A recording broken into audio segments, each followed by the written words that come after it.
Hey guys, Akash from TDR here. So in this video, we're gonna take a look at the OnePlus X. So it's about $199 in the US. So should you buy it?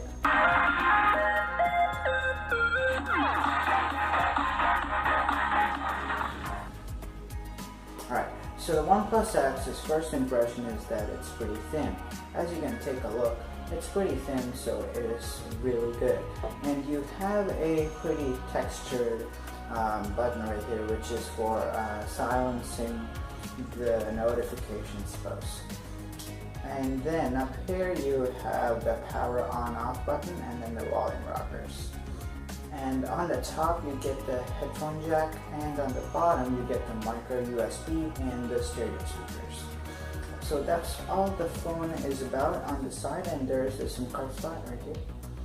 And in the front you get a camera which is 8 megapixel, and it's really great. And the back camera is about 13 megapixel at 1080p video resolution and a slow motion video at 720p. So its camera specs are really good according to the standards when it was released. And now let's take a look at the screen itself. So the screen is actually 5-inch AMOLED display with about 1080p HD quality. It is 920 by 1080p pixels, and it has a whopping 3 gigs of RAM and 16 gigs of eMMC version 5 inbuilt storage. And it has a Qualcomm Snapdragon 801 processor at 2.3 gigahertz and an Adreno 330 GPU. So it is a spec beast. It is a really good phone, and it supports Oxygen OS, which is based on Android 5.51. That is OnePlus's OS. But the only thing which is a disappointment or a disadvantage with this phone is its battery, which is 2,525 milliamps per hour, which is nothing.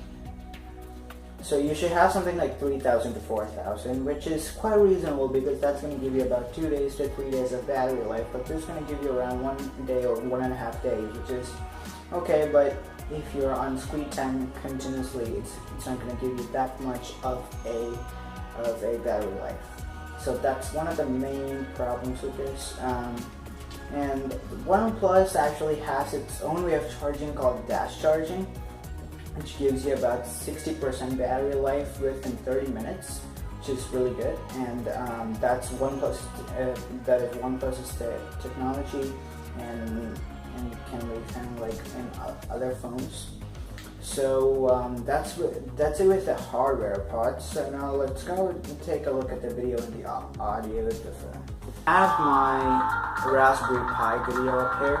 So you can see that the sound quality is pretty good with the stereo speakers up here. It gives you nice sound, and yeah, so we can go ahead and take a look at it. What is going on? This is Akash from TDR here. So in this video, we're going to take a look at the $35 computer. As you can see, it is pretty small and it's more. So not bad actually. It has a pretty good audio quality with video, and it is pretty good. It seems to support 1080p, and it looks like too. Now that we have taken a look at the audio and video, we'll take a look at this hardware button. So you can adjust that in the settings given in the phone, and that's pretty awesome, you know, because you have hardware and you can save the screen space so that you can have like more of a height. You don't need to waste space on the software button. So that's one incredibly good thing with that OnePlus. And we hope that you get the fingerprint scanner in the upcoming OnePlus phones, like you have in the OnePlus 3 and OnePlus 2, I think. So OnePlus X was the first phone, and it seemed to be a flagship killer under $200. So if you want a phone below $200, which is pretty good, and you want a good camera and everything is basically good with this, but this has a pretty slow processor while compared to the present day processors, which is a 820 and 821. But this has an 801, so that's pretty low end. But if you want a solid working phone under 200 bucks, then this is gonna be the right choice for you.